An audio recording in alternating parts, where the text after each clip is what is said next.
¿Se oye? Sí, ahora sí. Bueno, buenas noches. Bienvenidos y bienvenidas, compañeros, compañeras de corporación que estáis por ahí, familiares, amigos del autor, amigos, miembros de la mesa, señoras, señores, público asistente. Muy buenas tardes y bienvenidos y bienvenidas a este acto. El cometido que hoy nos trae aquí es la presentación de un libro que seguro va a ser imprescindible en nuestra ciudad, La huella del ángel. Escrito por Vicente Valero, un apasionado de las letras, la investigación, la política, la historia y de sus amigos, entre otros menesteres. Por tanto, lo que procede en primer lugar es felicitar al autor, Vicente, así como a todas aquellas personas que habéis hecho posible que hoy llevemos a cabo esta presentación pública. Una buena noticia que nos hace sentirnos muy satisfechos y orgullosos como responsables municipales comprometidos con la conservación y el fomento de nuestra historia. Es precisamente el amor por la historia de su ciudad, Villena, lo que empujó a Vicente Valero Costa a sacar del olvido un pedazo de nuestra historia desconocido para la gran parte de la ciudadanía. Nuestra ciudad, situada en un enclave estratégico entre la meseta y el litoral mediterráneo, ha sido desde antes de la Edad del Bronce un lugar de relevancia en nuestro país y Vicente Valero nos pone sobre la pista de uno de los momentos de mayor esplendor, la creación del Principado de Villena, el primer principado de la península ibérica. Y aborda, novelando con el rigor histórico que un investigador de su talla ejerce a través de personajes e intrigas apasionantes, pues como dijo Oscar Wilde, cualquiera puede hacer historia, pero solo un gran hombre puede escribirla. Y para comenzar con las intervenciones, que van a ser unas cuantas, en esta mesa, voy a dar la palabra en primer lugar a otro pilar fundamental de esta historia, a Julio León.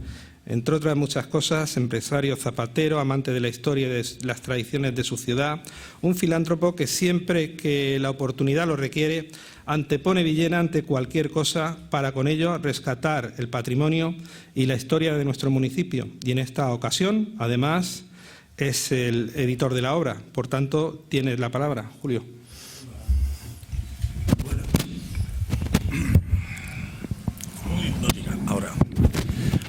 Hola, buenas noches. Bueno, darte las gracias, alcalde, por ser el primero en intervenir. En fin, soy Julio Guillén, no Julio León. Julio Guillén es mi nombre y León es mi empresa. En fin, empezaremos por un tema, es decir, no tengo que extenderme, según orden de don Vicente Valero, gran amigo, y en fin, yo tengo que empezar por nuestro amigo en común, que es Mariano Ruiz, que es el que me pone, es el que sirve de puente en conocimiento entre los dos. Esto ocurre en Madrid hace un tiempo atrás, hace 6 o 7 meses. En fin, él me habla de la obra y, como ha dicho el alcalde, yo siempre soy amante de las cosas de mi pueblo, de las cosas de mi ciudad y sobre todo la historia y de esta bella historia en común.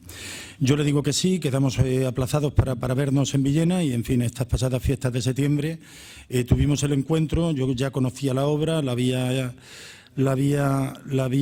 estudiado, la había leído y, en fin, es una historia maravillosa que no voy a extender, repito, porque hay gente aquí muy docta que os va a dar explicación, detalles y señales de todo. Yo lo que sí que quiero es agradecer a los colaboradores que, de verdad, yo no he tocado todas las puertas de mi pueblo, pero las puertas que he tocado en un 100%, tengo que repetir, me han atendido con mucho cariño y eso es de agradecer públicamente. Hay personas que no están presentes y, en fin, ahora después habrán unas palabras hacia ellos, pero, en fin, ha sido una obra maravillosa en la cual he aprendido. Yo he colaborado en distintas ediciones de otros libros y, de verdad, como esta, ninguna, y la guardaré mientras viva. No quiero extender el tema porque, vuelvo a repetir, aquí hay personas en las cuales os van a dar una explicación con detalle muy, muy amplio y extenso. Buenas noches, gracias por vuestra presencia y nada más.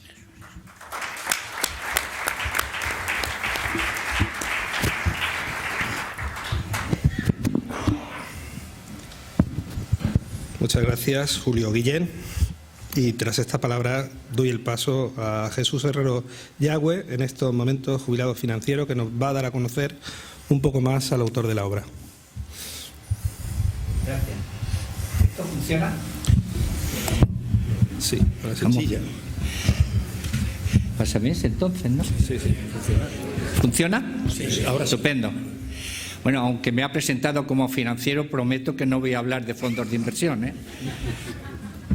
La última y la primera vez que estuve aquí arriba fue en diciembre de 2012, presentando un trabajo de mi amigo Eleuterio Gandía, que había sido premiado con el José María Soler de ese año. Hace ya de eso, por tanto, 7 años, el mismo tiempo que llevo sin presentar nada más, ni un triste recital, ni unos juegos florales de barrio, nada. Por eso mis primeras palabras tienen que ser de sincero agradecimiento a mi amigo Vicente, que me ha rescatado compasivamente de la residencia de presentadores jubilados, donde rumiaba en silencio mi decadencia, para darme esta segunda oportunidad. A ver si hay más suerte ahora. Muchas gracias. Pero hoy, si me lo permiten, no voy a presentar un libro, sino a su autor. Y lo voy a hacer así por varios motivos. El primero, porque después del magnífico prólogo del joven maestro Ángel Luis Prieto de Paula, con el que se abre el libro, y al que por ese motivo Vicente ha concedido en un arrebato identitario con el príncipe Juan Manuel el título ex novo de señor de Ledesma, como verán al leerlo. Después también de la delicada laudatio del afamado Bate Local Lute, con la que se cierra, y de la portada ilustrada del eximio pintor Pedro Marco, autor también de las filigranas interiores, no hay nada que yo pueda decir o hacer que mejore esas intervenciones. Ya me lo advirtió el autor. Jesús, deja las sutilezas de la crítica para los que saben de qué va el asunto, como Mariano y Ginés, aquí presentes, que son especialistas en el tema. Además, tú eres de Jumilla y no tienes ni idea de Villena. A ti te he elegido solo porque eres un amigo sin ninguna habilidad conocida y no porque seas un erudito como ellos. Y como tal amigo, debes olvidarte de la objetividad, que siempre es un estorbo para el halago. No intentes imitarlos, ni a unos ni a otros. No te extravíes tampoco con complejos análisis literarios que te superan.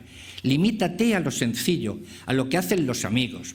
Un elogio por aquí, un ditirambo por allá, una hipérbole por acullá. Un segundo motivo por el que voy a presentar al autor y no al libro sería porque yo creo que en este caso el autor es tan interesante o más que su libro.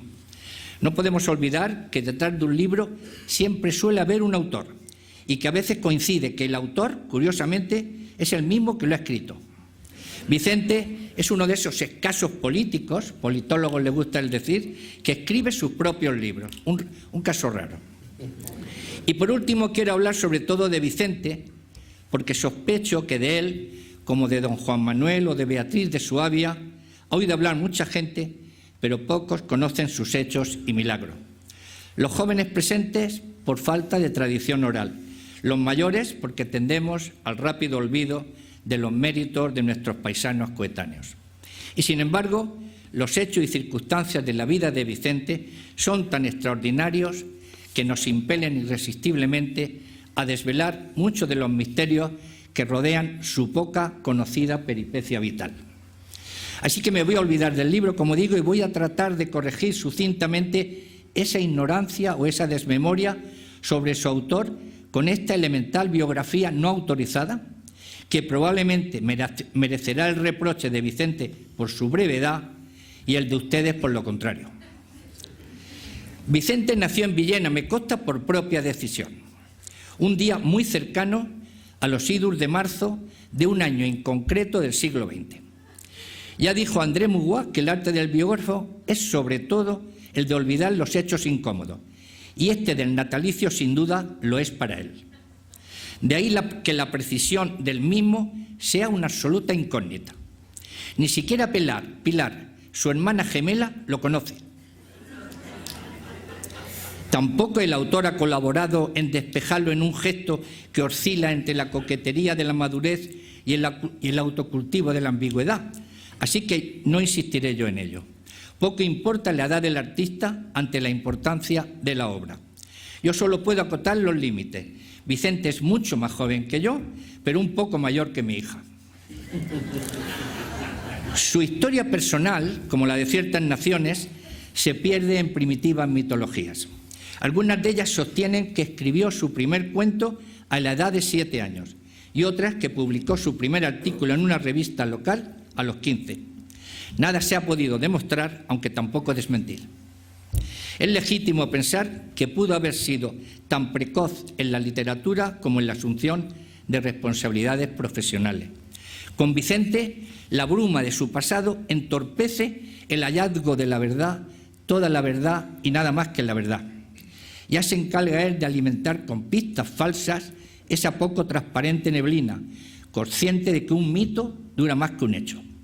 Sin recurrir a la transmigración, Vicente ha cursado muchos destinos, algunos de lo más laborioso y extraordinario. Vamos a ver unos cuantos.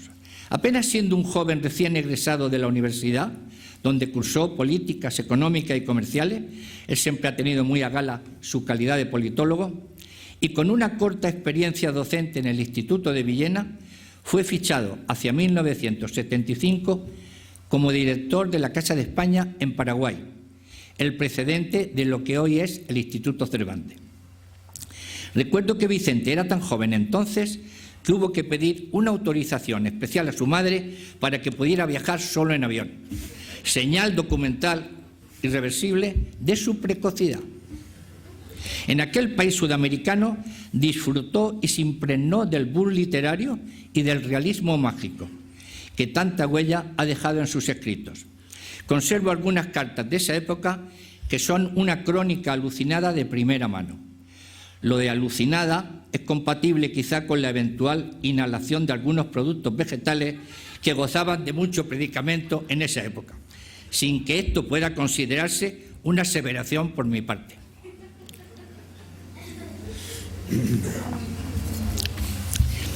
Al poco de ese destino, en el 77, la autoridad competente decidió que la naturaleza desbordante y mundana de Vicente necesitaba un escenario más acorde con sus posibilidades y ambiciones, y sin solución de continuidad lo nombró director en París de la Casa de España, la más importante de todas las existentes en ese momento en el mundo. Ese traslado fue un sueño hecho realidad para un joven que apenas tenía 20 y pocos años. Vicente se rindió enseguida a los encantos franceses. París no solo valía una misa, sino una conversión completa. Durante los 6 años que allí permaneció, se sumergió como Vargas Llosa en la orgía perpetua de la ciudad de las artes, la bohemia y la cultura. Cuando lo visité, a Vicente, no a Vargas Llosa, en el año 81 lo encontré eufórico y feliz. Fue allí donde tuvo la oportunidad de conocer y disfrutar de un ambiente que en ese momento ninguna otra ciudad del mundo podía ofrecerle. En apenas 2 años había pasado de la patria chica de Villena a la selva amazónica y de lo silvestre al cosmopolitismo de París, un triple salto mortal sin red. No sería el último. En 1982 hizo otra más de esas piruetas. Transitó sin despeinarse en un plisplas del hedonismo de la cultura al ejercicio del poder. Fue nombrado gobernador civil de Tarragona, cargo de enorme responsabilidad en la época de la transición política que vivíamos entonces. No me consta que otro español haya ocupado ese cargo con menos edad. Pero no todo fue buena fortuna. Allí le esperaba un trágico cisne negro. Si en Villena nació por primera vez, en Tarragona podemos decir con absoluta propiedad que lo hizo por segunda vez. Un terrible acontecimiento, con parafernalia de disparos, tras un enorme gesto de generosa valentía por su parte, estuvo a punto de segar su vida en plena juventud. Un taumatúrgico arzobispo que le dio la extremoción y la no menos milagrosa habilidad de los cirujanos lo trajeron de nuevo a este lado del Estigia. Desde entonces comparte con Franco, la legendaria baraca de su inmunidad ante las balas. Es la única coincidencia conocida entre el gobernador y el general. En 1988 se fue para Huesca sin cambiar de empleo, donde estuvo hasta 1996. Si su partido hubiera renovado mandato en las elecciones de ese año, quizá Vicente habría sido ministro de gabinete, pero el voluble destino no lo quiso así, y al destino, como al tiempo y al cónyuge, hay que aceptarlo siempre con estoicismo castellano. Y entonces, de nuevo, sorprendentemente, la baraca llamó a su puerta. y otra vez con un encargo envidiable. Fue nombrado consejero de Educación y Cultura en las embajadas de España en Roma y Atenas, con sede en Roma. Fue un golpe de suerte increíble. Hasta yo, que odio alejarme muchos metros de mi mesa camilla, habría aceptado con gusto ese fabuloso destierro.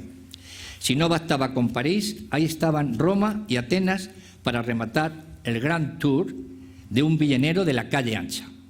¿Se puede pedir más en una sola vida? Como diría Borges, más allá de las aventuras de la sangre, más allá del casi infinito azar de los tálamos, toda persona occidental sabe que es romana y que es griega. Vicente lo pudo comprobar en primera persona. 3 años entre el Coliseo, el Trastevere y la Acrópolis, impregnándose de cultura mediterránea, genera envidia hasta en un eremita del desierto y te prepara para soportar impasible cualquier síndrome de Stendhal futuro. Vicente se empapó de Roma hasta las más profundas catacumbas. Si lo observan con atención, comprobarán que todavía no ha podido quitarse de encima su pose senatorial ciceroniana y su deambular patricio.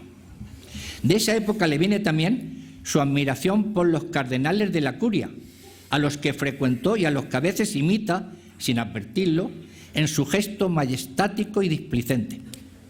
De hecho, conserva muy buenos contactos con algunos de los príncipes de ese sindicato eclesial, con los que intercambia secretos y rumores vaticanos. A partir de su vuelta a España, a Vicente le esperaban trabajos menos promisorios, pero también importantes, como la jefatura de la Inspección Fronteriza de Alicante, que desarrolló con la probidad y entrega de siempre, donde permaneció hasta el último día al servicio de su país.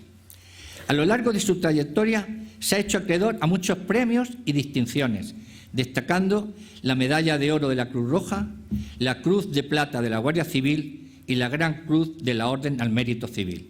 No está mal la calidad de tal reconocimiento. De hecho, es el único amigo que tengo con tratamiento de excelencia. Como hemos visto, Abuela Pluma no habría sido esta la biografía imaginable para un humilde villenero. Vicente ha podido disfrutar de geografías y encomiendas que no están al alcance de la mayoría. La riqueza de circunstancias y experiencias por las que ha pasado ha enriquecido a la vez su vida y su sensibilidad, dotando a la postre su escritura de una vasta cultura y sabiduría. Disculpen las interrupciones para beber agua, pero es que me han invitado a comer y no he sido prudente. Ante la evidencia de que esta es la primera vez que se presenta un libro suyo, mucha gente de las presentes puede llegar a la equívoca conclusión de que se trata de un escritor tardío, de reciente aparición, nada más lejos de la realidad. Vicente es un escritor desde su más tierna infancia. Su furor por la escritura solo es comparable al de Balzac, porque no ha dejado de escribir desde hace muchos años, con especial intensidad en estos últimos, y ha liberado de cargas laborales. Según mis cálculos, esta debe ser la 5ª o 6ª novela que he tenido el privilegio de leer, aparte de decenas de artículos, muchos publicados en el periódico Información. Uno de ellos, que recuerdo con especial cariño, Las Gárgolas, que me dedicó, es de una profunda belleza gótica. Hoy estamos aquí efectivamente ante un acontecimiento cultural de primer orden en la escena local.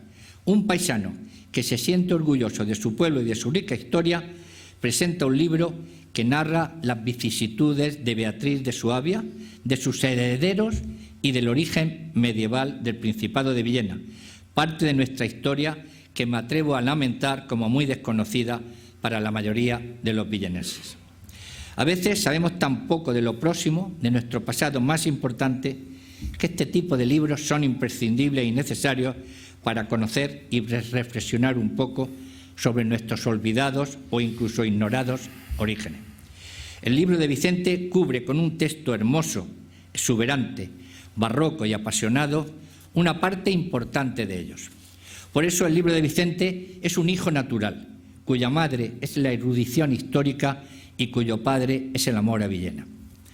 Comparto con mi admirado Prieto de Paula la opinión de que resulta difícil catalogar la naturaleza de esta obra aplicando la taxonomía clásica, pero al lector debe importarle poco esa indefinición académica. Estamos ante una crónica que se lee como una novela y una novela que recrea unos hechos históricos. Ambos contextos son torrenciales, ambos arrebatan al lector y ambos parecen, por el ritmo pulsátil de su prosa, haber arrebatado también al autor.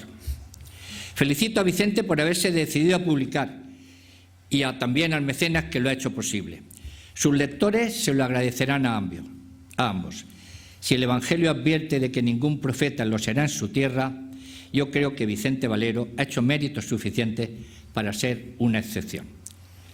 Al igual que todos los hombres, Vicente Valero ha sido, como hemos visto, muchos hombres. Un escritor con talento, un alto cargo honrado, un administrador eficaz, un esteta sensible y un amigo querido y fiel. ¿Por qué entonces no confiar en que algún día será también un orgulloso hijo predilecto de su pueblo? Razones de peso no faltan, entre otras, y no la menor, su amor a Villena y a su rica historia. Muchas gracias.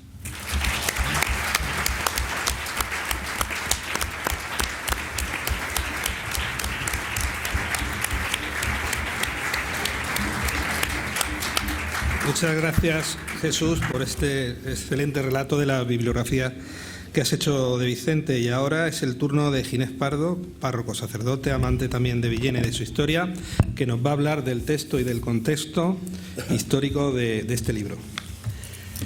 Creo que estarán de acuerdo conmigo en que después de las palabras de Jesús, lo envío es un atrevimiento, porque tengo que desgranar la parte más seria de esta presentación.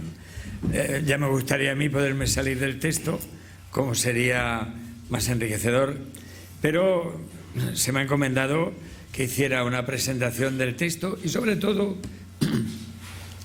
del contexto en el que está envuelto el libro que le presentamos. El objetivo de esta intervención mía es darle a ustedes las pistas precisas, desde mi perspectiva, claro, para poder entender mejor los planteamientos y lo que Vicente plasma en esta novela histórica, como luego veremos. Me gustaría leerles unos párrafos con los que comienza La huella del ángel. Primer apunte: Castilla, año de 1219. La belleza y las virtudes de doña Beatriz de Suabia inducían al asombro. En aquel año de 1219, cuando hollara por vez primera suelo hispánico, le precedía ya la fama de ser criatura predilecta del Altísimo. Espigada, la tez clara con transparencias de alabastro, cabello fogoso y leve matiz púrpura, similar al de su abuelo, Federico Barbarroja. Lucía labios gruesos en delicioso contrapunto a una chica nariz y lunarcillos espolvoreados en graciosa anarquía sobre sus mejillas encarnadas. A más del alemán y el húngaro, la reina Beatriz parlaba en un fluido y docto latín y aun en griego, sin desdeñar cumplidos fundamentos en las lenguas árabe y hebraica. ¿Estaba acaso dotada de una sensibilidad especial?, se interrogaban quienes tenían la fortuna de platicar con ella. Así comienza La huella del ángel. Y a mí me ha llegado a comunicarles a ustedes que este acto, por lo tanto, que estamos celebrando aquí, comienza hace 800 años, cuando en 1219 tienen lugar unos acontecimientos en Hansenau, Alsacia, que pasando por Augsburgo llegan hasta el día de hoy y llegan a Villena. Y yo les diría que no pasen por alto el año que he citado, 1219, pues coincide en que 800 años después, 2019, es cuando se presenta este libro. Sin haberlo hablado con él, creo que este dato a Vicente Valero no se le ha pasado por alto. Y hay algo que le lleva a intuir que no es lo mismo que este libro salga a la luz en este año que en cualquier otro. Algo hay de misterio histórico. Creo yo que piensa. Sin duda, él sabría ponerle los términos necesarios y nos lo haría ver. Como todos ustedes saben, todo texto tiene un contexto y un pretexto. El texto lo tienen o lo van a tener pronto en las manos, y en él van a encontrar además dos referencias de lectura inexcusable para sacarle provecho al texto, ya lo ha indicado Jesús. Una es el prólogo de Ángel Luis Prieto de Paula y otra la contraportada de don Eleuterio Gandía. Del autor ya lo ha referido casi todo Jesús Herrero, y de las cuestiones formales sobre materialidad histórica y de los textos clásicos les va a hablar ya Mariano Ruiz. Yo emplazo aquí a Vicente en que él nos hable del pretexto de esta novela, porque en el fondo solo él sabe por qué, cuál es el pretexto. Lógicamente es el autor, como os digo, el que tomará la palabra y no tardará, porque es un texto que responde al género de novela histórica, como desgrana el profesor Prieto en el prólogo. Y es algo que yo les rogaría que no olviden, que esto que hoy presentamos es una novela, no es un texto de historia. Ambos géneros están muy bien imbricados en todo el relato, y además dando por válida la afirmación que dice que una novela histórica es una novela de ida y vuelta. Es decir, necesariamente el novelista parte de donde está, de las inquietudes de su tiempo y de las suyas propias, de las dudas y certezas de su tiempo y de las suyas propias, de los acontecimientos de la vida actual y de los de su vida. Pero al mismo tiempo es un viaje de vuelta. El autor y el lector pueden traer de la historia que se lee inquietudes y planteamientos aplicables al presente. La historia es la maestra de la vida. Y todo esto que les estoy diciendo se puede rastrear en el libro que tenemos entre manos. A mí me gustaría subrayar que hay una percepción que viene en el prólogo que nos ayuda mucho a entender el texto que vamos a tener o tenemos entre manos.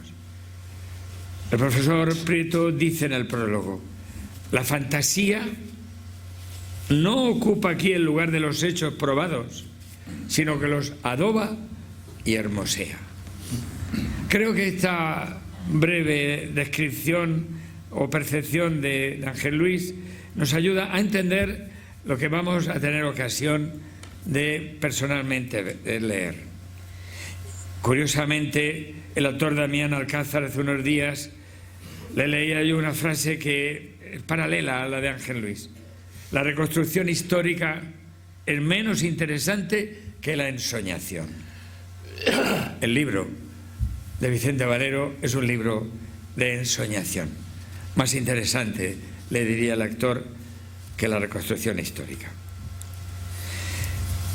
Como van a leer en la misma novela, el autor presenta con bastante claridad el contexto histórico, las fechas, los personajes, con un rigor serio de historia.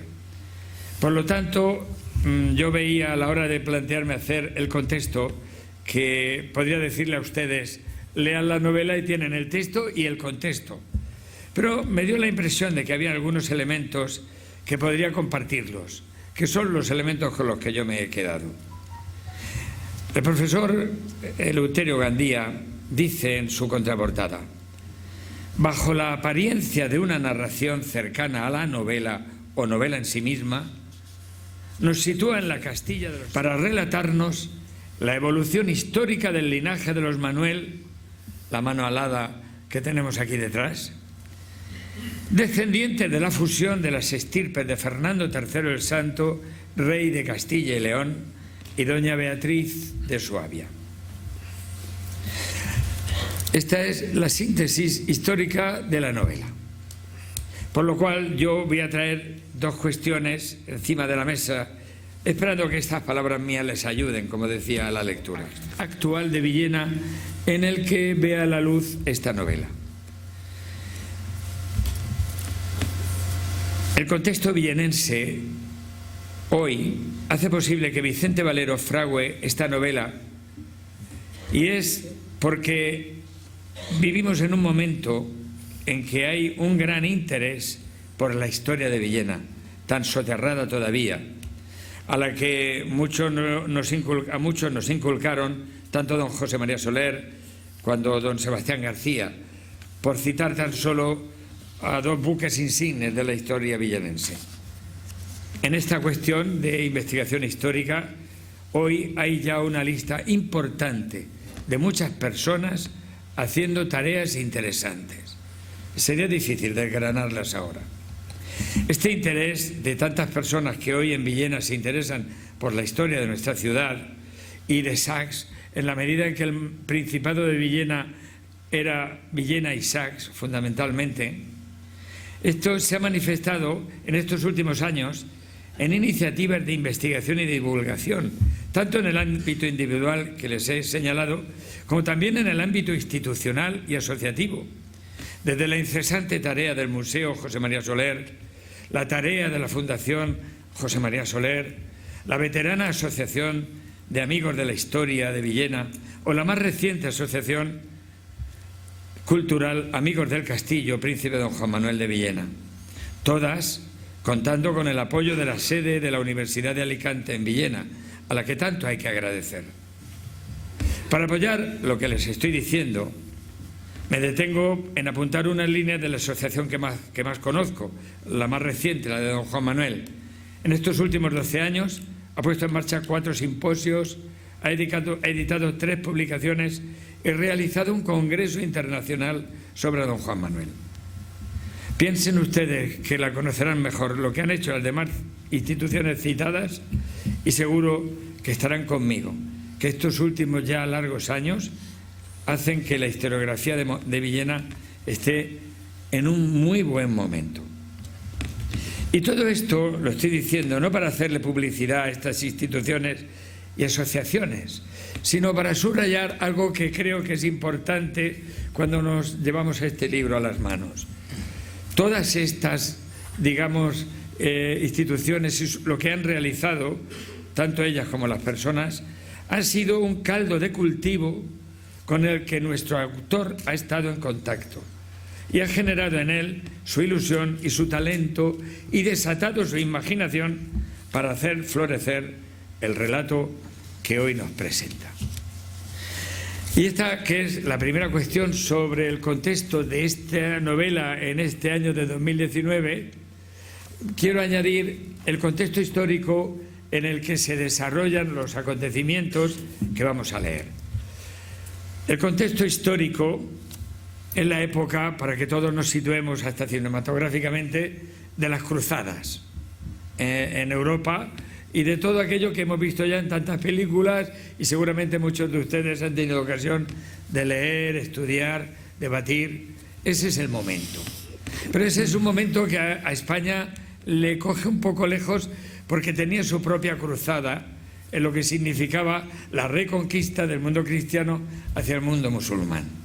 Ese sí que es el contexto en el que transcurre esta novela. Lo que en España sucedía, no lo que sucedía en el resto de Europa. Hay en esta novela una ciudad que cobra una importancia especial. Me refiero a la ciudad de Toledo, que ejercía de capital cristiana en la época en que transcurren los acontecimientos de la novela y cuyo acontecer histórico tiene mucho que ver con el trasfondo de la misma. Ella ejerce de capital de los unificados reinos de Castilla y León desde que en 1082 la reconquistara Alfonso VI de Castilla. Y es con frecuencia la residencia de los reyes. En ella nació el primer hijo del rey Fernando III, don Alfonso X el Sabio, y también don Manuel, el último, padre de don Juan Manuel y primer señor de Villena. Pero lo que más trascendencia tuvo en aquel momento de Toledo, y por lo tanto lo que más ha influido quizás en esta novela, no fue esta dimensión política, sino la cultural. Concretamente por su escuela de traductores, que más que un edificio al uso, fue un ambiente en el que se encontraron las culturas árabe, judía y cristiana, que a través de los distintos preceptores y sabios que en ellas se dieron cita, tradujeron a sus idiomas respectivos las distintas obras de la antigüedad clásica grecorromana que en ella habían sido depositadas.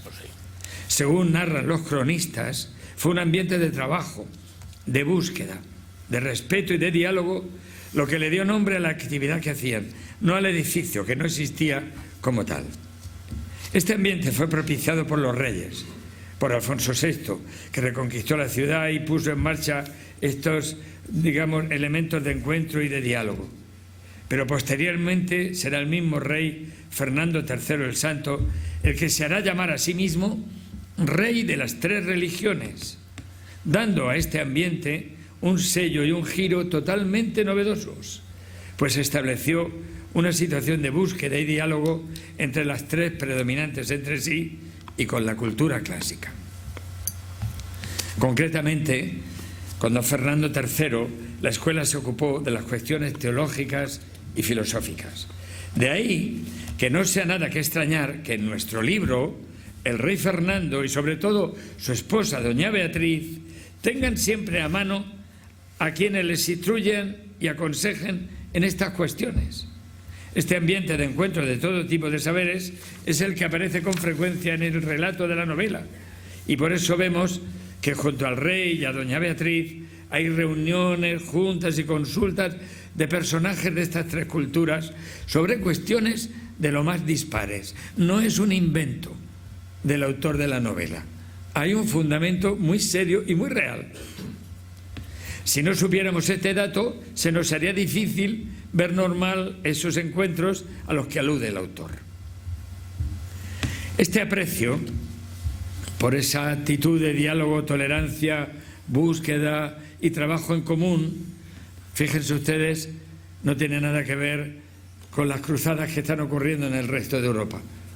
España, a pesar de esa actividad militar en aquellos años, tuvo una actividad cultural y de encuentro rara y ciertamente admirable, por supuesto, admirable incluso hoy. Son de los elementos de vuelta que nos tenemos que traer de esta novela histórica. Este aprecio, como decía, de los reyes Fernando y Beatriz se vio como heredado por la descendencia de los mismos, el hijo mayor de los cuales es don Alfonso X el Sabio, que será continuador y protector de estos impulsos de la Escuela de Traductores, sobre todo en el ámbito de las disciplinas científicas y en el de su propia producción literaria, que es de sobra conocido. También nos pasa lo mismo con la figura de su nieto, don Juan Manuel, que aun no habiendo conocido personalmente a sus antepasados, su vida se movió alrededor de estos mismos impulsos intelectuales, y no es aventurado suponer que su curiosidad, su saber y su talante tengan que ver con los orígenes familiares de los que proviene. Don Juan Manuel, como su padre, está cerca de Villena, pues ambos fueron los titulares del señorío de ese nombre y con frecuencia residieron en nuestra ciudad. En el caso de don Juan Manuel hay que añadir que todo indica que parte de su obra pudo haber sido escrita aquí, y que además del de señor de Villena, los otros títulos nobiliarios que ostentó, príncipe y duque, llevan también el nombre de nuestra ciudad. Y el segundo apunte con el que quiero terminar mi intervención es el relacionado con una persona fundamental en este relato. Buscar la mujer, dicen los franceses, ¿verdad? Doña Beatriz de Suabia, la cual es, junto con su nieto don Juan Manuel, digamos, protagonista de esta novela, y de la que tampoco sabemos por estos pagos, pero que con su sueño del ángel, cuando estaba embarazada de su último hijo, Emmanuel, dio pie a este relato, porque dio pie a la dinastía de los Manuel, que añadió a sus apellidos el de Villena, haciendo que el nombre de nuestra ciudad figurase unido a los Stauffen y demás dinastías europeas. Doña Beatriz no vio esa realización. Falleció escasos meses después de dar a luz a su hijo Manuel. Como al principio he indicado, una comitiva castellana en el año 1219 partió a Augsburgo, en Alemania, a hacerse cargo sobre las negociaciones para un enlace matrimonial entre el rey castellano Fernando III y la princesa Beatriz, nacida en Alsacia, hija de Felipe de Suabia, emperador electo de Alemania, que falleció en 1208 siendo una niña, doña Beatriz, y que En el año 30 de noviembre contrajo matrimonio en Burgos con Fernando III de Castilla y León. Su biografía, de hija del emperador Enrique VI y nieta del emperador Federico I Barbarroja del Sacro Imperio Romano Germánico por parte de padre, y de la del emperador de Bizancio por parte de su madre Irene, que era hija del emperador de Oriente Isaac Angelos, y de su esposa Margarita, que era hija del rey Bela de Hungría, la sitúan como una persona en la que concurren e influyen culturas importantes y distintas. Todo indica que con la elección de esta princesa extranjera quiso sin duda doña Berenguela, reina madre de don Fernando, dejarle unido por lazo de sangre a casas reales no reinantes en España. La llegada de doña Beatriz, con ese bagaje dinástico tan amplio, unido al bagaje francés de la dinastía castellana, pues don Fernando era primo del rey de Francia, San Luis, nos lleva a pensar que el matrimonio aportaba un aire fresco y nuevo a la cultura castellana y peninsular. Como hemos visto que así fue, pues quedan claro que fueron los lazos culturales de tan distinta influencia quienes se centraron en Toledo de la mano de don Fernando y de doña Beatriz. Y como les decía que la novela histórica era un viaje de ida y vuelta, me atrevo a citar hace escasos días, el acto de hace escasos días en el que la Premio Nobel de Literatura en el discurso de aceptación, queriéndose alejar del uso de la técnica como cultura actual para generar unificación en la humanidad, afirmaba con rotundidad que el verdadero poder unificador es la literatura.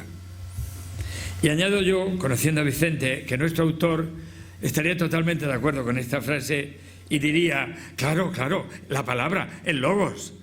De todo esto van ustedes a tener en sus manos cuando lean la obra. Para concluir, ya les diría que hay un dato en la novela, que es que nuestro novelista no llama capítulos a lo que todos llamamos capítulos, le llama a apuntes, ni siquiera le llama estampas, como le sugiere Prieto en el prólogo. ¿Y qué es un apunte?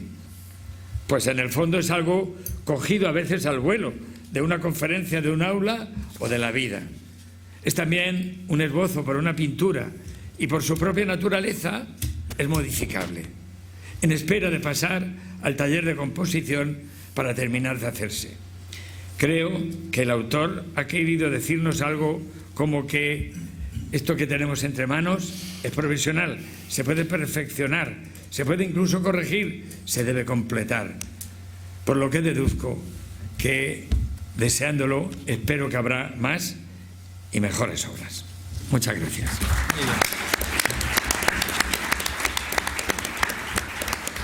Si me permiten, y con permiso del autor, les vamos a abrir durante unos escasos minutos una, digamos, ventana a este contexto en el que transcurre la acción de la novela. Algo de música de Alfonso X y algunas imágenes nos ayudan a que este acto no sea, digamos, excesivamente arduo y tenga también algo de imagen.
Muchas gracias, Ginés, por la introducción a la novela. Y ahora es el turno de Mariano Ruiz Esquembre, que es especialista en don Juan Manuel. Sí. Bueno, después de la presentación de Jesús, del autor, del contexto histórico que nos ha hablado Ginés, pues poco puedo decir yo, salvo recomendarles, evidentemente, que lean el libro quien no lo haya hecho. Yo, por mi parte, puesto que todo libro tiene su lectura particular en función del lector, sus gustos, sus preferencias, pues les voy a contar lo que a mí me suscitó la lectura del libro de Vicente, desde mi perspectiva como aficionado a la historia y sobre todo como amante de la literatura. Para mí, personalmente, el texto de Vicente es un grandísimo homenaje a don Juan Manuel, pero además desde las primeras líneas, pero no al don Juan Manuel histórico, es decir, al señor príncipe y duque de Villena, adelantado mayor de la frontera, adelantado mayor del reino de Murcia, tutor de un rey, mayordomo de otro, padre de 2 reinas, abuelo de 3 reyes y bisabuelo de otros tantos. Para mí, el don Juan Manuel que me evoca la lectura del libro de Vicente es el escritor.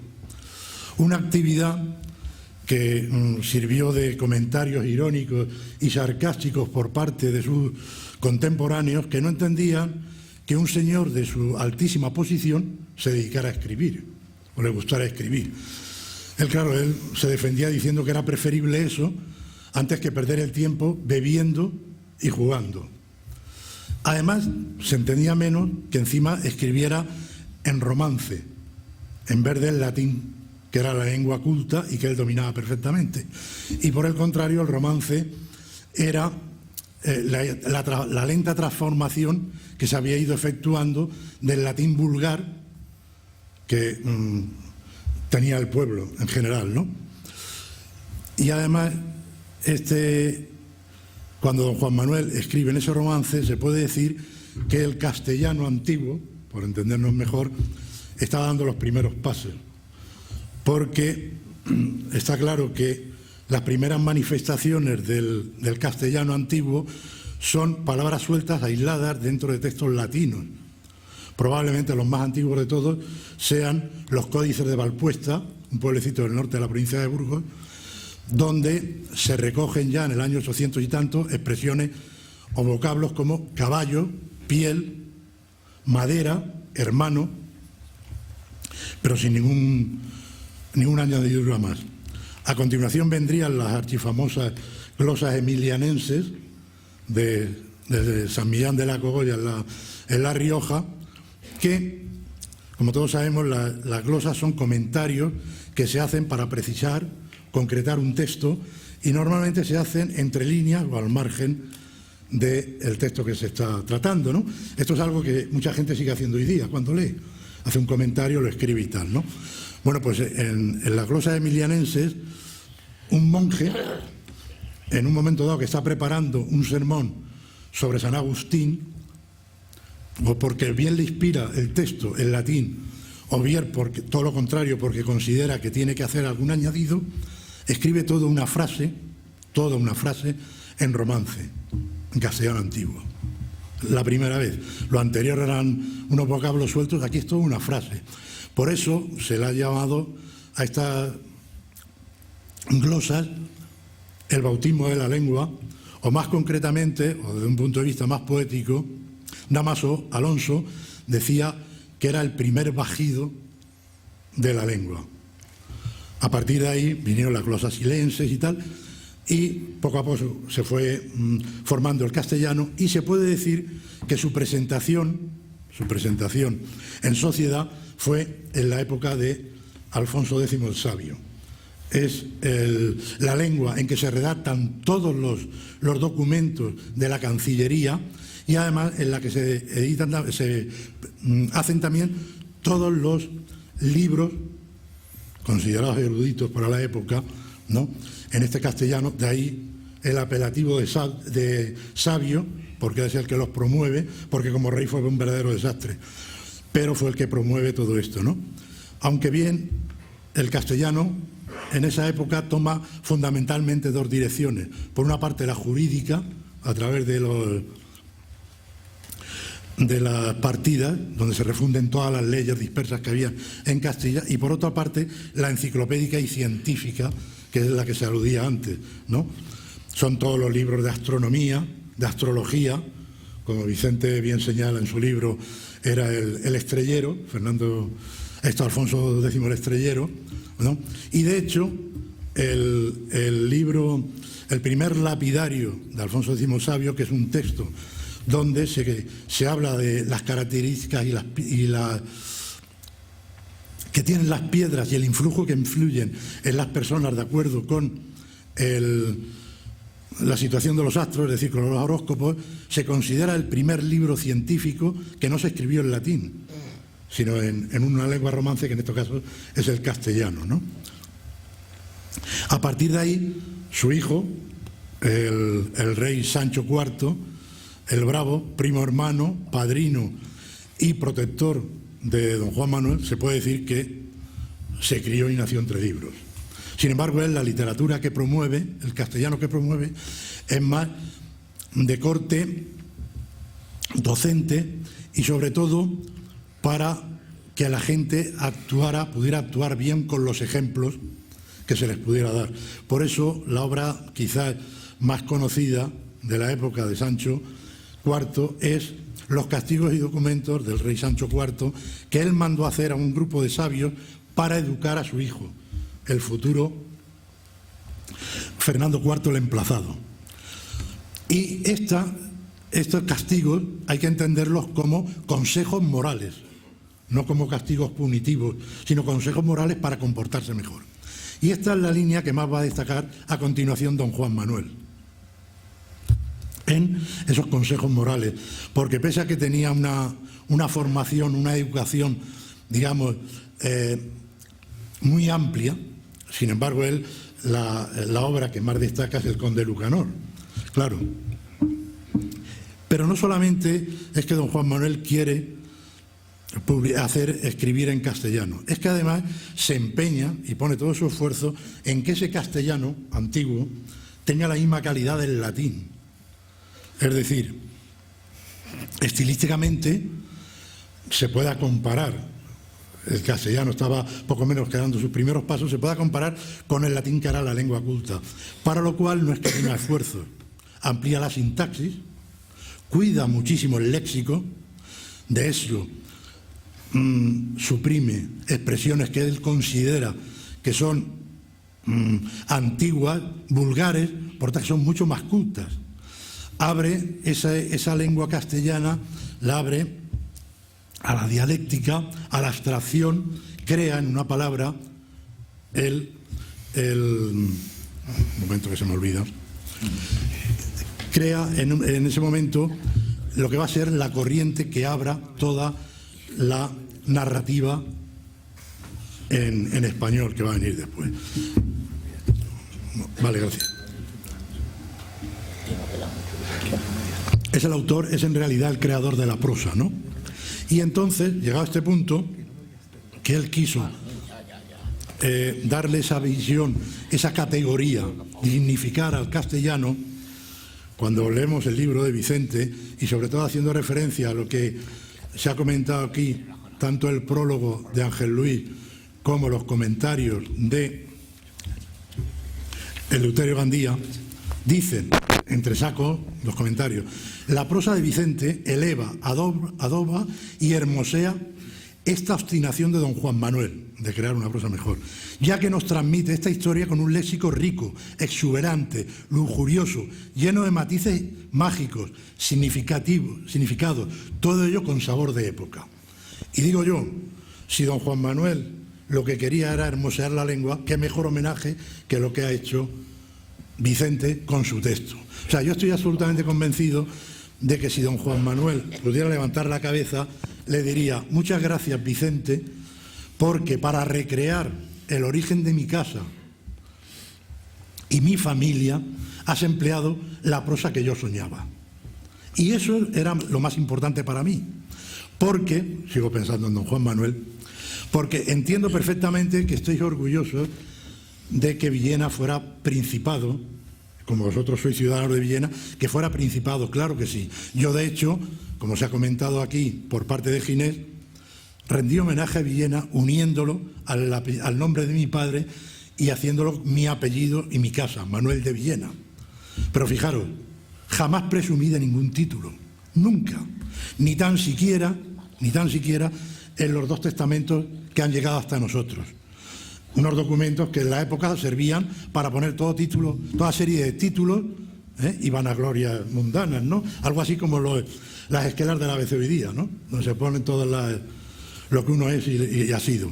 Por el contrario, don Juan Manuel en esos textos dice: sepan todos los que vieran esta carta como yo, don Joan, hijo del infante don Manuel y de la condesa doña Beatriz de Suabia, mando testamento de esta guisa. No dice nada más, no presume. De hecho, incluso no se preocupó de que esos títulos se pudieran conservar. De hecho, se han perdido.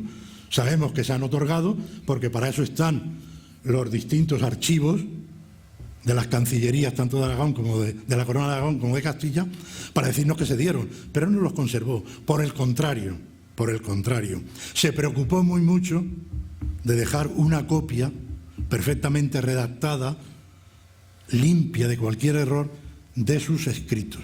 Eso era lo que más le importaba. Lamentablemente luego se perdieron, ¿no?, por incendios, guerras y demás, pero ese era su mayor tesoro.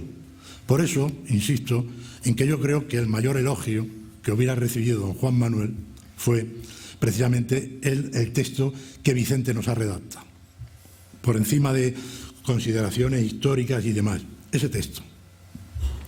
Por eso, yo cuando, allá por el mes de marzo o abril, leí el texto, le dije a Vicente: Vicente, voy a transformar tu texto en un códice medieval. Voy a darle la apariencia de un códice medieval, porque me parece a mí que ese contenido requiere un continente de ese estilo. Eso sí, lo voy a hacer como una crónica, una crónica abreviada. Tú, si quieres, le llaman la huella del ángel, que yo lo haré como una crónica abreviada. Y la única opción que le di fue que eligiera la caligrafía. Evidentemente eligió la más lógica, aunque no era la que más me gustaba a mí, porque era la más legible. Era la más legible. Y entonces, para mí, como máximo homenaje y reconocimiento público al extraordinario libro de Vicente,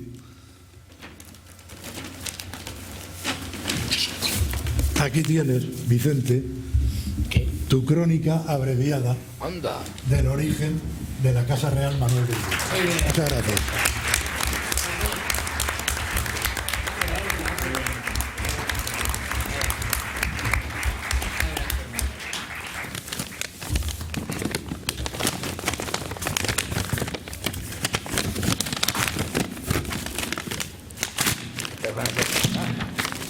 Los nervios del autor. Espera. Es que no he pronunciado nada y entonces...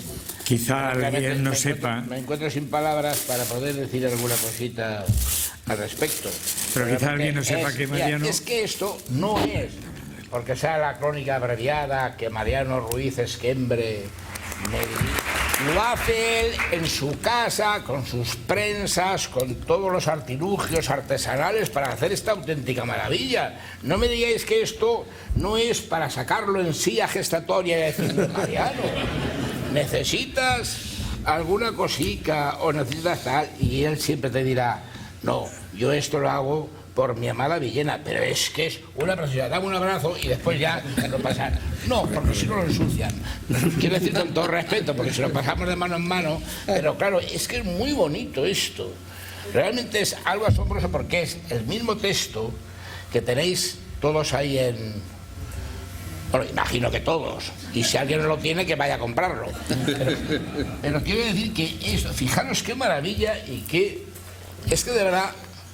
Esto tiene que verse así y ponerlo en una vitrina y decirle: en el castillo. Ah, en el castillo, es verdad. Ah, mira, pues ahora, aprovechando que está aquí el alcalde. Sí, aprovechando que está el alcalde. Sí, señor. Qué maravilla. Ese era el sitio. Deben hacer la comida, no. Deben hacer la comida.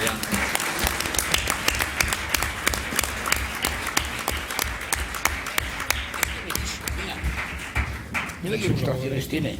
En fin, lástima que no lo podáis ver más de cerca, pero fijaros qué auténtica maravilla es. Así todo ilustrado.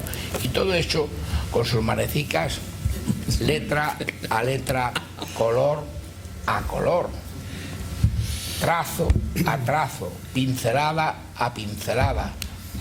Y este hombre resulta que hace estas cosas. Bueno, pues esto es lo que tenemos que valorar.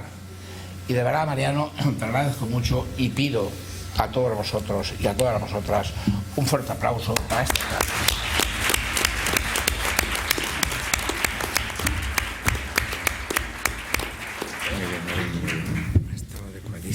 Muchas gracias, Mariano, por todo. Y ahora es el turno de Nicolás Maurandi Guillén, amigo personal de Vicente. Podría glosar un largo currículum de este vecino de Villena que he tenido la oportunidad de conocer esta noche, pero no lo voy a hacer ahora.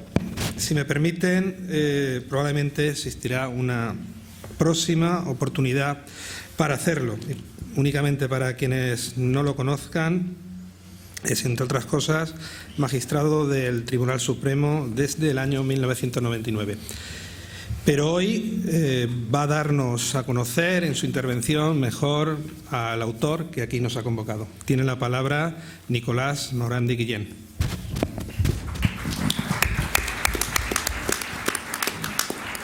Muchas gracias y buenas noches a todos. Para mí es un gran honor y una gran alegría asistir a este acto de presentación por parte de Vicente Valero Costa de su libro La huella del ángel. Pero no quería limitarme a mi presencia física, también quiero y quería pronunciar unas palabras que no van a ser muy extensas sobre la principal razón de mi asistencia y sobre la gratísima impresión que me ha causado esta publicación de nuestro paisano Vicente Valero. Empezaré por la razón de mi presencia, y esta no es otra que subrayar el elemento común que une mi vida con la de Vicente. Los dos somos niños de la calle Ancha, una calle que hemos mencionado muchas veces ya esta noche. Somos niños de la calle Ancha de los años 50, dos niños cuyos primeros años de infancia tienen el mismo entorno físico y el mismo escenario sentimental. Vicente y yo vivimos en casas casi colindantes, tan solo separadas por el local y la vivienda de Jeromico el Correchero. Nuestros primeros años de vida tuvieron esas importantes coincidencias y eso crea unos vínculos que no se rompen nunca, aunque la vida nos haya llevado por derroteros distintos, aunque yo creo que no tanto, y aunque haya habido largos espacios temporales sin comunicación que procuraremos que no se vuelvan a repetir.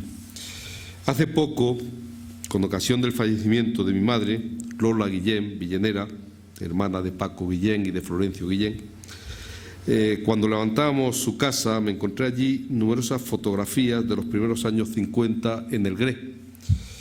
Y en muchas de ellas, yo creo que en casi todas, aparecemos Vicente y yo se las enseñaré, acompañados de sus hermanos y de mis hermanas. Y en todas ellas aparecen también mi madre, la suya, Vicenta, y unas personas muy queridísimas para los dos, que son mi tío Paco Doménez, mi tía Lumi, mi tío Córdulo y mi tía Amalia, que vivían en tu misma casa. En definitiva, me encontré con un testimonio gráfico de nuestra primera niñez y de ese común acompañamiento que nos rodeó durante los iniciales años de nuestras vidas. Lo que acabo de relatar es la primera razón de mi asistencia, pero no la única ni la principal. La razón principal de que esté yo hoy aquí es rendir homenaje a las tres facetas, a las tres importantes facetas que para mí tiene el libro de Vicente Y en esto he de confesar que soy poco original. En buena medida, como también han hecho otros que me han precedido, en buena medida reitero lo que dice el profesor que prologa el libro de Vicente. Este libro evidencia estas tres cosas. Las dos primeras son su amor por la historia y su pasión por la literatura. Yo creo que sobre todo su pasión por la literatura. Y hay una tercera cosa, una tercera faceta que funde las dos anteriores. Se trata de su amor por Villena, que es nuestro pueblo. Veamos en qué consisten esas tres facetas de una manera un poco más detallada. Vicente nos cuenta la historia, como ya se ha dicho, la historia de Fernando III el Santo y de su esposa Beatriz de Suabia, de sus hijos Alfonso X el Sabio y Manuel. Nos habla de los matrimonios de ambos y nos habla también de los descendientes de estos, sobre todo de don Juan Manuel, primer príncipe de Villena, y de su hijo y sucesor, don Fernando Manuel. Vicente, en suma, nos da cuenta de la vinculación de las coronas de Castilla y Aragón a través de esos matrimonios de Alfonso y de Manuel con las hijas de Jaime I el Conquistador, lo que no quiere decir que estuvieran en armonía, porque acaban bastante trágicamente en el caso de una de ellas. También nos pone de manifiesto lo frecuente que ha sido la vinculación de los reinos hispánicos con las coronas europeas, quiero decir. Así lo revela ese matrimonio inicial de Fernando y Beatriz, que viene a ser el anticipo de los que luego contrayeron los hijos de los reyes católicos. Vicente, en definitiva, recuerda una historia que nos muestra que España es una realidad plural y diversa, pero con muchos puntos de unión entre sus territorios, y pone de manifiesto también que nuestro país es un importante componente del sustrato común de esa otra realidad que es Europa y que hoy se halla institucionalizada en la Unión Europea. También nos cuenta cómo la estirpe Manuel, que es la de los príncipes de Villena, está muy presente en los reyes católicos, en quienes, como sabéis todos, cristalizó la unión territorial española. Y muy principalmente, a través de todo esto, lo que hace Vicente es situarnos a Villena dentro de ese amplio contexto histórico. Nos destaca el papel y la significación, así, que corresponden a nuestro pueblo, y nos hace ver cuál es su específica identidad, sobre la que se ha abundado bastante esta noche. He dicho que en el libro de Vicente, además de vocación por la historia, hay pasión por la literatura, y creo que esto es lo más visible, y me parece que coincidimos todos en esto. Y así es porque Vicente no se limita a contarnos unos hechos históricos, sino que los recrea y los enriquece, haciéndolo con un bello ejercicio de muy buena literatura. Yo, para demostrar lo que acabo de afirmar, me voy a limitar a leer aquí dos grupos de párrafos que demuestran su altura y destreza de escritor para reflejar cosas muy distintas. El primer texto es el que dedica a describir el impacto sentimental, la tristeza social que conllevó la muerte de doña Beatriz. Vicente lo cuenta así, o lo escribe así esto. Dice: al alba del 5 de noviembre de 1235, un volteo de duelo asoló la ciudad de Toro. Las campanas de la colegiata de Santa María la Mayor convocaron a sus hermanas de monasterios, iglesias y conventos a un doblar fúnebre. El gemido de los bronces sonaba mustio en una mañana acribillada de lluvia. Los acordes del órgano retumbaban lúgubres en el interior del templo, que desahogaba su pena sollozando a chorros por las gárgolas. Anegada la villa, iba desaguando su inmensa congoja en la hoz curva del Duero. Hago una pequeña parada para recordar que al poco de morir mi madre yo estuve visitando la zona de Zamora y Palencia. No conocía yo Toro y recuerdo perfectamente la colegiata de Santa María Mayor y la visión del Duero, que no creía yo que era un río tan serio. Me impresionó allí, me impresionó al día siguiente en Zamora. Sigo. Súbditos, nobles, clero, caballeros y menestrales, transidos por la pérdida de tan joven monarca, se rendían a la aflicción. Castilla taciturna se ovillaba en su orfandad. Todos los reinos de Europa lamentaron su final. La Virgen de la O, protectora de sus partos y venerada en Santa María, dejó escapar una lágrima furtiva. Este es el primer texto que describe ese clima emocional que creó la muerte de la reina. Hay otro texto que también me ha llamado la atención, muy conciso pero muy expresivo, para describirnos el perfil humano y mundano del príncipe Manuel, hermano de Alfonso X el Sabio. De él Vicente escribe lo que continúa. Paradigma de viajero empedernido, vigiló sus estados sin quitarles ojo de encima, y allende el amor por sus esposas, profesó un galanteo pertinaz, con doncellas y doñas, regado en pródiga siembra de bastardos por la dilatada geografía de Aragón y Castilla. En el primer caso hay descripción de la emoción, aquí descripción de la mundanidad y de la vida real. Comprobaréis que se trata de dos textos con objetos muy diferentes y que en uno y en otro luce la buena factura literaria de nuestro querido paisano. Yo le he dicho al entrar que me ha impresionado también el cortejo que nos cuenta, o que crea o recrea, con ocasión del bautizo y presentación de Fernando Manuel, en el que aparece también el antecedente, que él nos lo identifica muy bien, de lo que son nuestras fiestas de moros y cristianos, porque ahí yo he visto desfilar a todas las comparsas en ese cortejo. Continúo. Hay una tercera faceta del libro de Vicente que antes ya he apuntado, es la concerniente a su amor por Villena.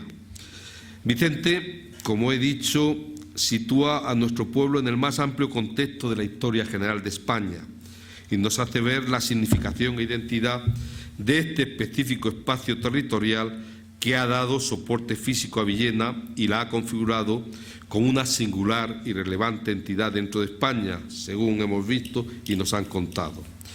Pero su amor por Villena no queda limitado a contarnos su historia remota.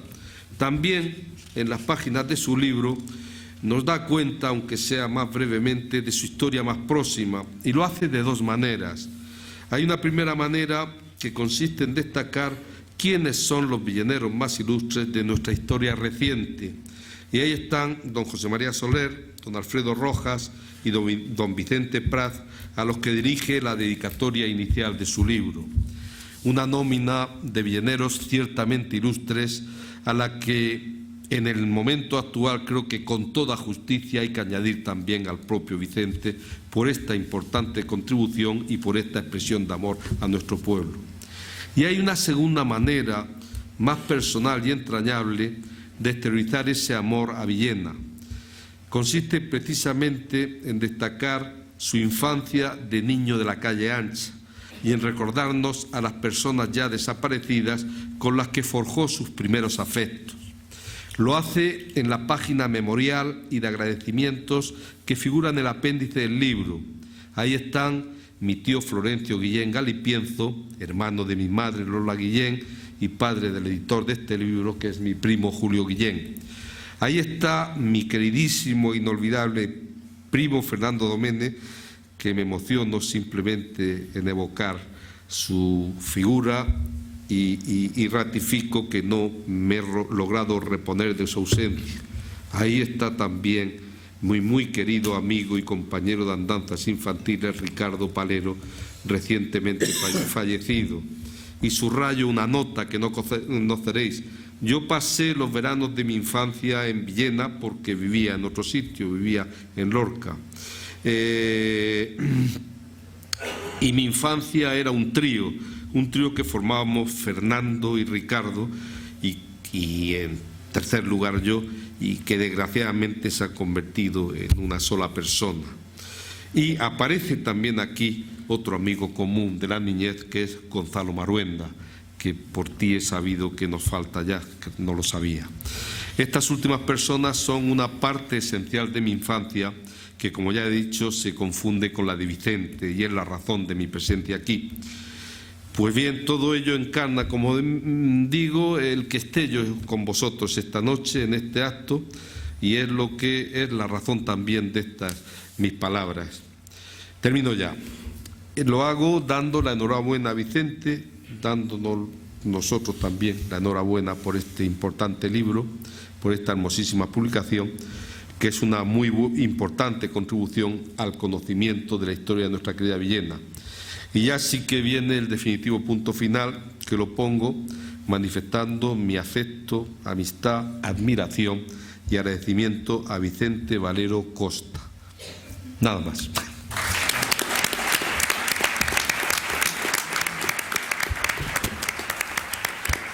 Muchas gracias, Nicolás, por tus sentidas palabras. Y ahora, por último, ya toca darle paso a Vicente Valero Costa para que nos describa de primera mano, en primera persona, el proceso de creación de La Huella del Ángel y nos esboce unas pinceladas de su obra, si así lo estima oportuno. Muchas gracias, señor alcalde. En primer lugar, gracias, Nicolás, por esas sentidas palabras y emotivos recuerdos que has tenido de aquellos juegos infantiles. Yo creo que hay dos cosas en la vida de un ser humano que no se olvidan nunca, nunca. Y es el olor de la madre, que aunque ya no la tengamos, se sigue percibiendo. Cada uno de los que aquí estamos percibimos, hacemos así, percibimos el olor de nuestra madre. Y después el conjunto de sensaciones que nos proporciona la infancia. Una infancia que ya no se puede recuperar, indudablemente, como todo en esta vida. Lo que pasa, pasa. Lo que pasa ya es el pasado y el presente ya es el pasado, pero que efectivamente ese haz de sensaciones que tenemos en la infancia, y nosotros concretamente en nuestra infancia en la calle Ancha, cuando era carácter nacional y todavía no pasaban casi ni camiones, que jugábamos allí en la calle Ancha, y jugábamos Nicolás, él era Nicolásín, yo era Vicentín, estaba Ricardo Palero, al que le dedico un cariñoso recuerdo. Ha sido una ausencia que nos ha dejado a todos en cierto modo huérfanos. Aquí está también, en fin, su mujer, también Gonzalo Maruenda, Fernando Domene. Todos ellos pues formaban parte de esos juegos infantiles y ese cúmulo de sensaciones que, por más que pase el tiempo, ya hayamos recorrido todo el mundo, ya hayamos recorrido cada uno su destino. Nicolás ha estado pues en diferentes juzgados, tribunales de toda España, y ahora está en el Supremo. Yo he estado recorriendo el mundo y tal, pero siempre esas sensaciones son como un nido que tenemos ahí en el corazón. De igual modo que ese olor a la madre, por muchos años que tengas, nunca se pierde y siempre se percibe, porque cada madre, de igual manera que cada infancia, tiene su sello particular. Muchas gracias, Nicolás, por tus palabras. Muchas gracias por haber querido estar presente en este acto de la presentación de La Huella del Ángel. Muchas gracias a todos los que te han antecedido, como son Jesús, que siempre él hace pues estos ditirambos y exageraciones en torno a mi persona, Ginés, Mariano, con esta maravillosa obra que un día se expondrá en el castillo, porque el proyecto que tenemos en la mente y que ya se lo hemos puesto al alcalde es que, aprovechando lo que es la Huella del Ángel y el conocimiento del Principado de Villena, a ver si conseguimos que en una sala del castillo se pueda montar un scriptorium donde aparezca don Juan Manuel y la cantidad de libros que el erudito don Juan Manuel, que es Mariano Ruiz, que tiene una colección de, yo creo que son 1800 libros de don Juan Manuel. Me refiero a versiones del Conde Lucanor, que los tiene versiones hasta en letón, imaginaros, en birmano. ¿Os imagináis una versión de don Petronio del Conde Lucanor en birmano? Bueno, pues todo esto, efectivamente, tenemos la ilusión de llevarlo aquí, montarlo, porque además es un aliciente más, no solamente un motivo de orgullo para nosotros, para la gente de Villena, la gente del Principado, sino también para todo el turismo que viene y que pueda mirar el castillo y pueda mirar todos los tesoros arquitectónicos que tenemos y también disfrutar de esto que hasta ahora desconocíamos. Y en ese sentido os quiero leer rápidamente algo que viene en la novela y que es la profecía, que sería como el pulmón a través del cual respira toda la novela. El ángel de sus sueños se le tornó a aparecer a doña Beatriz y díjole: este nuevo varón que parirás dará comienzo a un linaje de virtud y honor imperecederos al que el cielo encomendará la misión de vengar a Jesucristo Redentor. Y entonces el querubín, mansamente y con sonrisa deleitosa, hurgó con su dedo índice en el pecho del mancebo non nato, que era este Manuel, que no había nacido y estaba en el claustro materno, un pizco sobre el corazón, una amorosa caricia a la altura de la tetilla izquierda. Llegado que hubo el momento del parto, arrobada en la contemplación del minúsculo lucero, doña Beatriz lo bautizó como la huella del ángel. Fuera de leyendas y tergiversaciones históricas, el dato de la huella del ángel viene documentado en las crónicas de la corte de Castilla. Y aún más, todos los descendientes de ese vástago postrero, Manuel de Villena, varones y hembras, legítimos y bastardos, reconocidos o ignorados, habían de exhibir esa marca en el pecho, bajo el corazón y en el susodicho lugar, la teta izquierda. Así lo atestigua en sus escritos de forma minuciosa el propio nieto de la reina Beatriz, como se relata en esta novela que espero que leáis. Bien, lo que quiero decir con esto es que este es el pulmón, esta profecía de la propia reina Beatriz es el pulmón en torno al cual respira y se desarrolla toda la novela histórica, pero no la novela, sino la historia. Porque esta historia, que empieza en 1219, se prolongará 3 siglos más. E incluso después os daré otro dato para que veáis que las profecías se cumplen y que todo lo que está escrito en el cielo, tarde o temprano, se cumple en la tierra. Porque efectivamente, hasta los reyes católicos, y ahora que tanto hablamos de si la unidad de las tierras de España, que si los distintos orígenes, pues mire usted por dónde. Es que Fernando II de Aragón e Isabel I de Castilla, es decir, los reyes católicos, primos entre sí, como bien sabéis, y para eso necesitaron la bula del casamiento, los dos llevaban sangre y savia de los Manuel de Villena, Trastámara por un lado, pero la sangre de doña Juana Manuel de Villena, hija del príncipe don Juan Manuel, que reina en Castilla como Juana de Castilla. Y de esa descendencia nace Isabel de Castilla y Fernando de Aragón, es decir, los reyes católicos. Para que veáis que esto no es ninguna broma, es que los Manuel de Villena irrigan el árbol genealógico tan fecundo de Castilla y de Aragón y llegan incluso, por supuesto, hasta el emperador Carlos V y Felipe II.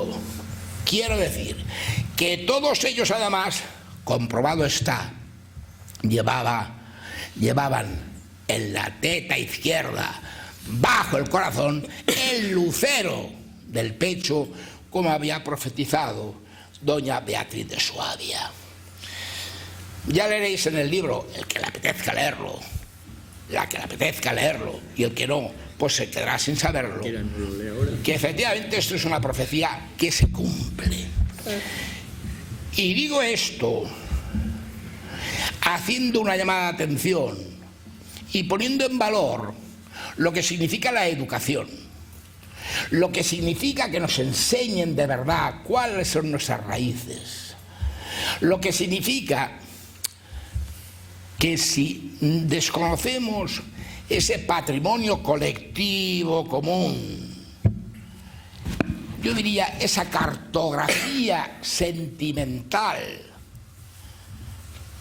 de las que todos somos herederos, si lo ignoramos, primero, no lo sabemos, porque si no hay educación, pues no se sabe. Y segundo, incluso, si no lo sabemos, tal vez lo despreciemos. Pues va siendo hora que lo aprendamos.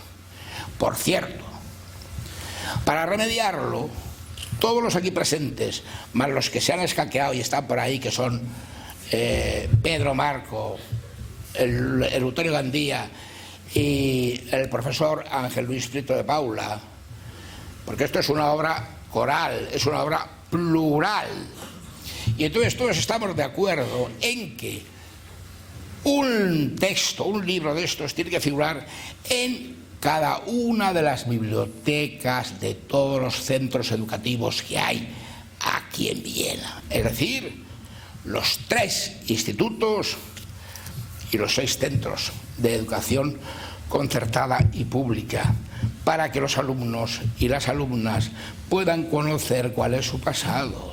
Si es que aquí únicamente decíamos, hombre, el colegio de la Celada, que se llama, primero empezaron a decir los príncipes, y después fuimos recortando de un modo absurdo, estúpido, necio y sobre todo ignorante.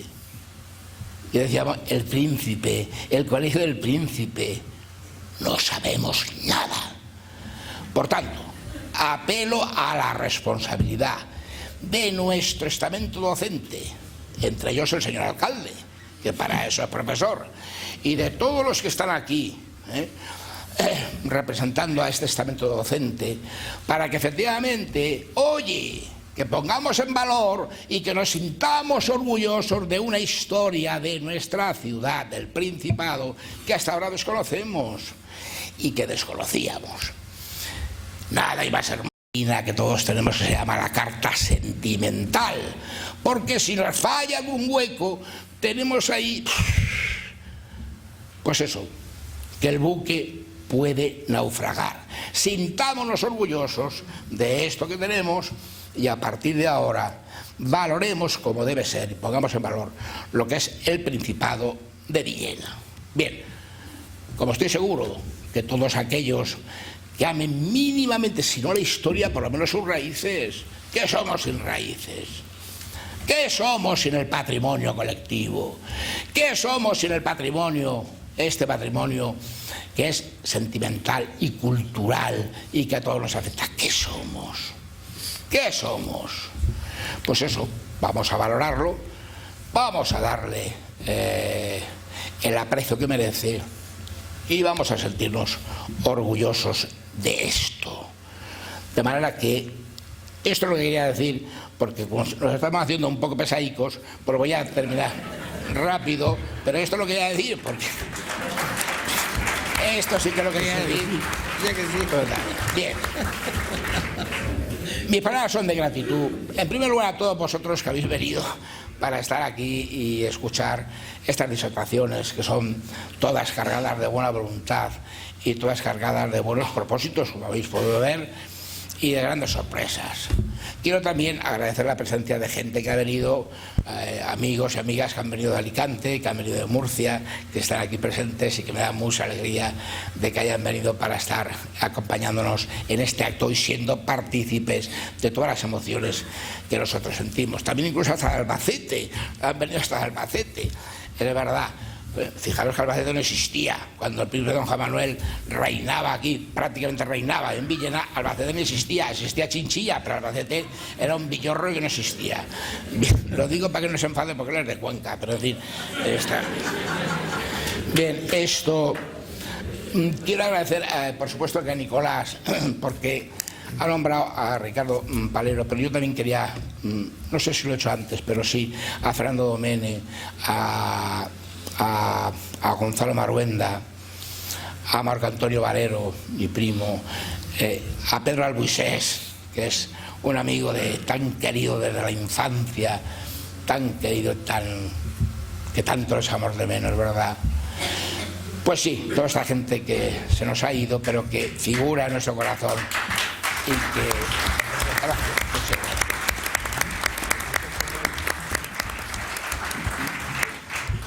Muchas gracias, muchas gracias. Quiero agradecer la presencia. Serrano, que no la nombrado.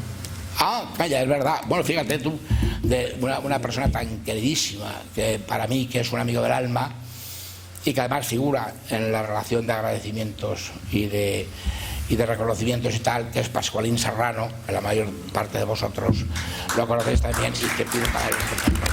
Es que a veces, bueno, que te va un poco la onda y tal, y la emoción pues te embarga y tal, pero aquí está además Elvira y está Leito y tal, y como queremos tanto a Pascualín, lo seguimos queriendo tanto, pues eso es, el Pascualín se nos ha ido, pero forma parte de nuestro corazón y forma parte también de ese caudal de emociones, como Pedro Albuisés y como todos los que he dicho. Disculpadme porque a veces la emoción te lleva a estos despistes. Bien, agradezco la presencia de Pedro Rodríguez, que está aquí, pero que es un hijo de Villena, que además hizo el pregón en Villena hace 2 años y que fue senador hasta hace unas semanas, y ahora, fijaros lo que es el destino, ¿no? Resulta que Pedro Rodríguez vive en un pueblecito pequeño de la provincia de Valencia y es el presidente de la Federación de Bandas de Música de la Comunidad Valenciana, lo cual es una cosa asombrosa, porque claro, tiene un poderío inmenso. Imaginaros que un día le decimos a Pedro: oye Pedro, que queremos que nos traigas todas las bandas de música que hay en la Comunidad Valenciana y que inunden Villena de tal, ¿no? Y él, como villenero, pues no tiene más remedio que hacernos caso. O sea que apúntatelo, porque igual un día te lo pedimos. Gracias, Pedro, por tu presencia de todo corazón. Quiero agradecer también a la Casa de la Cultura, a Pepe Ayero, a todos los operarios que han trabajado de valiente, que han trabajado bien, que han trabajado con mucho gusto y con mucha eficacia para hacer posible este acto. Quiero agradecer muy especialmente, porque han tenido que aguantarme y aguantarme a mí, cuidado lo que cuesta, ¿no? Entonces, me refiero a los 2 impresores, a Juan y a Manolo, que se encuentran aquí, que tanto yo como el editor Julio Guillén les hemos dado unas palizas tremendas porque queríamos conseguir esta pequeña, me permitís que lo diga, obra de arte que es este texto, esta novelica histórica de La Guaya del Ángel, y ellos han puesto también todo su saber, toda su pericia y todo su corazón para lograrlo. Muchas gracias.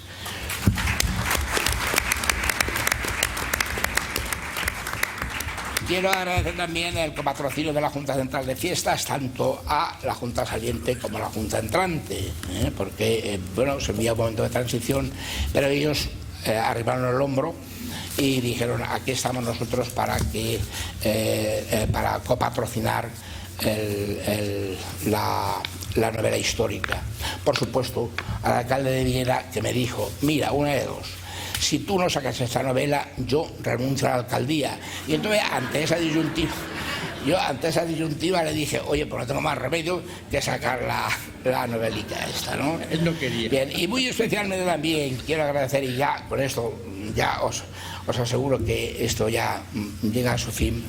Quiero agradecer porque se han escondido por ahí, se han mimetizado entre el público, no quieren subir aquí arriba y tal, pero es que los tengo que nombrar. ¿Cómo no voy a nombrar a Pedro Marco, a Eleuterio Gandía y al profesor Ángel Luis Prieto de Paula?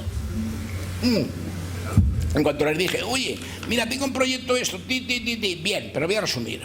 De Chapí, cuando en el siglo XIX Chapí pasaba por la Renfe, iba en el tren y tal, él estaba, en un lado se ponía él y en el otro lado Soli. Soli le echaba una foto al tren cuando pasaba Chapí y él esbozaba unos apuntes, porque sabéis que Chapí cuando pasaba por Villena, que eso nunca lo sé yo muy bien, si corría la cortinilla o la descorría, eso nos han contado de pequeños. Decía, no, es que pasaba y corría la cortinilla y la descorría. Bueno, pues allí estaba Pedro Marco para hacerle un boceto, y tenemos bocetos de Chapí que Pedro Marco ya hacía en el siglo XIX. Fijaros si lleva años pintando y si lleva años haciendo exposiciones y tal. Por cierto, una de ellas en París. Bien. Después, la contraportada, ¿qué voy a decir la contraportada? Leéis la contraportada y leéis el libro. La contraportada es de Eleuterio Gandía. ¿Y de Eleuterio Gandía qué voy a decir? Si Eleuterio Gandía tiene ya 700 libros publicados, tiene cada año presenta en Villena, es el mayor agitador cultural de Villena, y cada año presenta en Villena como 1.200 actividades culturales. Antes lo hacía él solo, pero decía, es que me fatigo. Bueno, pues entonces, con la ayuda de Amparín, pero es que ahora resulta que ya tiene a sus hijos y a sus nueras y han formado una especie de, ¿cómo diría yo?, de barraca lorquiana, y entonces se dedican a hacer actuaciones en el castillo, fuera del castillo, en la sede universitaria, en la Casa de la Cultura, es decir, monopolizan todas las actividades culturales.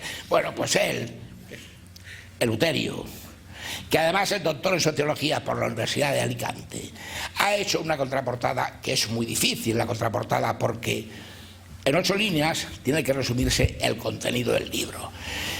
Y lo ha hecho con una capacidad una finura de escalpelo. Y lo ha hecho tan bien que tú lees la contraportada y dices, pero bueno, ¿esto qué es? No solamente es que te enteras de lo que dice la novela, sino que además te dan ganas de leerla. Con lo cual, yo le agradezco mucho porque esto, lógicamente, incrementa las ventas, que ya sabéis, las ventas para quién van dedicadas, ¿no? Y, desde luego, no puedo dejar de nombrar, que también se me ha saqueado y está por ahí escondido, a Ángel Luis Prieto de Paula, que es el señor de Ledesma, pero además de ser señor de Ledesma, es catedrático de literatura española de la Universidad de Alicante, y que ha hecho un prólogo absolutamente magistral, lo cual, hablando de él, hombre de infinitos saberes y de humildad, casi diría que apostólica, pues realmente tampoco sorprende. Pero a mí me llena de orgullo que, os lo digo de verdad, que el profesor Ángel Luis Prieto de Paula haya hecho este prólogo, porque es un modelo de lo que es la buena literatura y de lo que es el concretar en 2 páginas lo que significa un texto como es La huella del ángel, una novela histórica que no sabemos si es novela, si es historia o si es novela. Así que muchas gracias, Ángel Luis, pero yo aprovecho además la oportunidad, la ocasión, la aprovecho en este momento, porque Ángel Luis, sabéis que no es de Villena, él es señor de Ledesma, pero ya por razones o por mor de una señora que se llamaba Virtu, se vino a Villena. Y aquí nacieron sus hijos. Y entonces él ya tiene aquí infinidad de relaciones en Villena. Y todo el mundo lo aprecia, todo el mundo, si le pide a alguien su colaboración, todo el mundo conoce de su calidad humana. Porque si alguien le pide su colaboración, siempre Ángel Luis está dispuesto y se ofrece para ayudar. Él no nació en Villena, pero él es de Villena. Y yo, aprovechando que está aquí el alcalde, sí que quisiera decir, oye, yo creo que ya va siendo hora de que a nuestro querido profesor Ángel Luis Prieto de Paula se le conceda el título de hijo adoptivo de Villena. Lógicamente,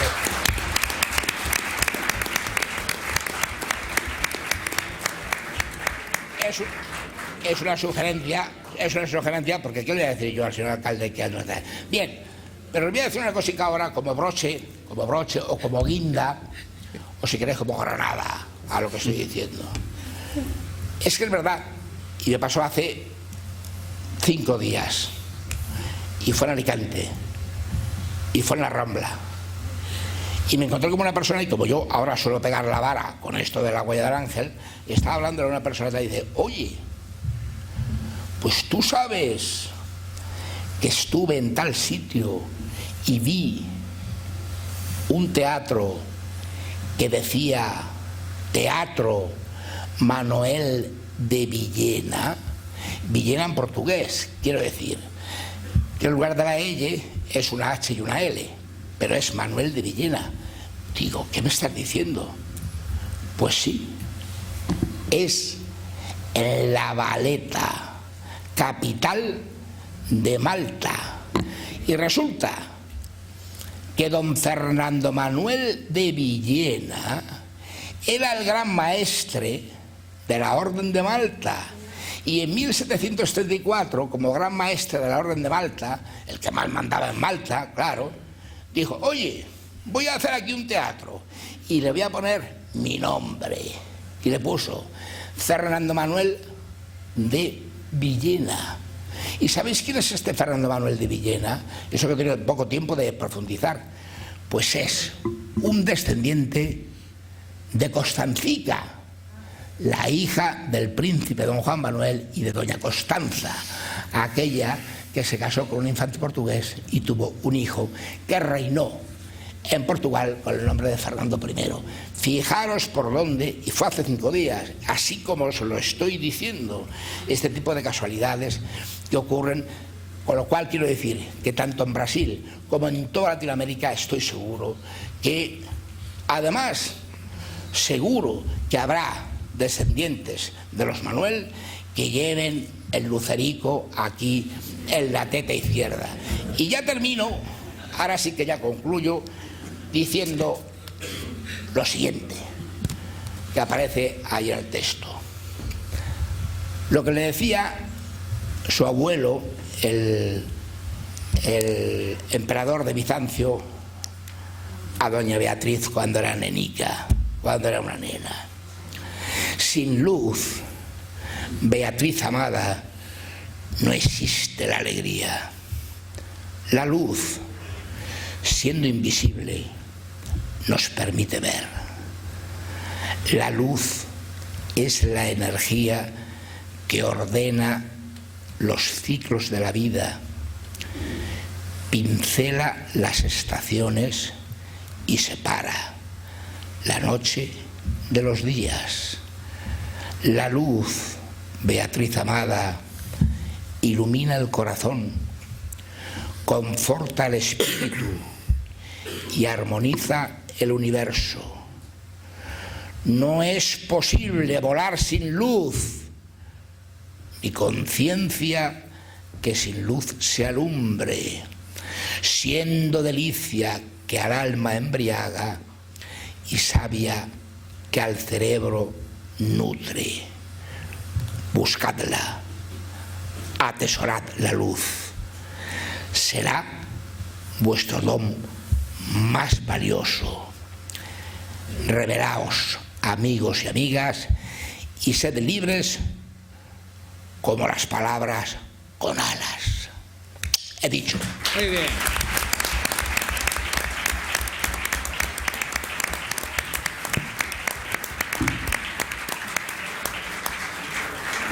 Primero por alusiones. Supongo que no te sorprenderás que no eres el primero que me solicita nombrar hijo adoptivo a Ángel Luis Prieto de Paula, ya junto a su marido Fernando III el Santo, amante de la ciencia cabalística, como también se ha nombrado aquí, gran erudita, cuyo primogénito fue Alfonso X el Sabio. Y considero importante el poner el valor y dar visibilidad a personajes femeninos, como se hace en este libro, personajes que han escrito páginas de oro de la historia de Villena, que es la historia, en definitiva, de nuestro país. Y en este libro se recogen hechos históricos que a mucha gente va a sorprender y que ya se han mencionado aquí, también como la celebración del primer desfile de moros y cristianos en todo el mundo, el cual tuvo lugar en Villena en el año 1330. Fue con motivo del bautizo y la jura de fidelidad del hijo del príncipe don Juan Manuel y su heredero natural, Fernando Manuel. En él fueron invitados a participar 200 hombres, entre los cuales se encontraban cerca de 50 nazarís apresados en la batalla de Guadalhorce. Es solo un ejemplo de las grandes historias sembradas en este libro, el cual pretende, a través de un género literario muy prolífico en nuestros días, como es la novela histórica, acercar un pedazo importante de nuestra historia a nuestra ciudadanía. Y de aquí os invito a todos y a todas a adquirir este libro por todo lo que aquí se ha dicho, y porque además permite hacer una gran obra y colaborar con la asociación APADIS, a quien irán los beneficios a parar gracias a la generosidad del autor y el editor. Sin más que añadir, Vicente, muchas gracias por tu trabajo, muchas gracias por llevar adelante este apasionante proyecto que nos permite conocer nuestras señas de identidad, nuestra historia y, en definitiva, la vida. Muchas gracias y buenas noches.